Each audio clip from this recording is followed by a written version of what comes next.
போர் அப்படிங்கிறது வெறும் ஆயுதங்கள்னால் மட்டும் கிடையாதுங்க. ஒரு நாட்டோட தகவல் தொடர்பு நரம்பு மண்டலத்தை துண்டிக்கிறது ஒரு போர் உத்திதான். சர்வதேச அரசியல்ல போர் அப்படிங்கிறது நிலம் வான்வெளியோடு நிக்கிறது இல்ல.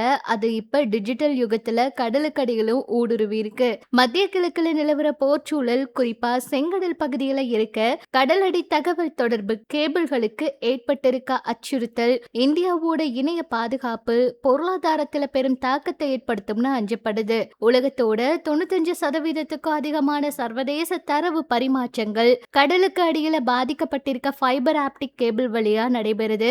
ஆசியா, ஐரோப்பா மற்றும் ஆப்பிரிக்காவை இணைக்கிற மிக முக்கியமான ஒரு பாதையா செங்கடல் விளங்குது. இப்பகுதி வழியா செல்லும் கேபிள்கள் சேதமடைஞ்சா அது நாட்டோட தகவல் தொடர்பு மட்டும் இல்லாம உலகளாவிய இணைய பிணைப்பையே சீர்குலைக்கும் வல்லமை கொண்டது.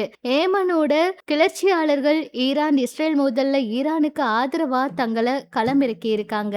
செங்கடல் வழியா செல்லும் வணிக கப்பல்களை தாக்குறதோட கடலுக்கு அடியில இருக்க தகவல் தொடர்பு கேபிளை தகர்ப்போம்னு அவங்க விடுத்திருக்க அச்சுறுத்தல்கள் உலக நாடுகளை கலக்கமடைய செஞ்சிருக்கு. 2025 செப்டம்பர்ல ஏற்கனவே ஒரு வணிக கப்பலோட நங்கூரம் சிக்கினதுனால 4 முக்கிய கேபிள்கள் சேதமடைஞ்சிருக்கு. தெற்காசியாவில பெரிய அளவுல சிக்கலை ஏற்படுத்தி இருக்கு.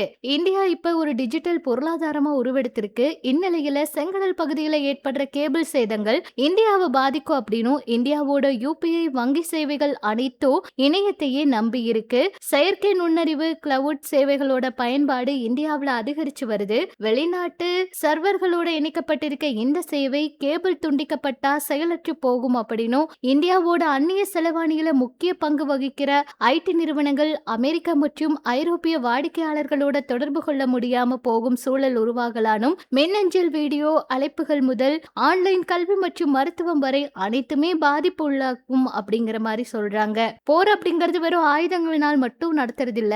ஒரு நாட்டோட தகவல் தொடர்பு நரம்பு மண்டலத்தை துண்டிக்கிறதும் போர் தானாம். 2025 நம்ம சந்திச்ச சிறிய அளவிலான பாதிப்புகளே நமக்கு பெரிய எச்சரிக்கை மணின்னு சொல்றாங்க. செயற்கைக்கோள் வழி இணைய சேவைகளையும் வலுப்படுத்துவதே இதுக்கு நீண்டகால தீர்வா அமையும் சொல்றாங்க.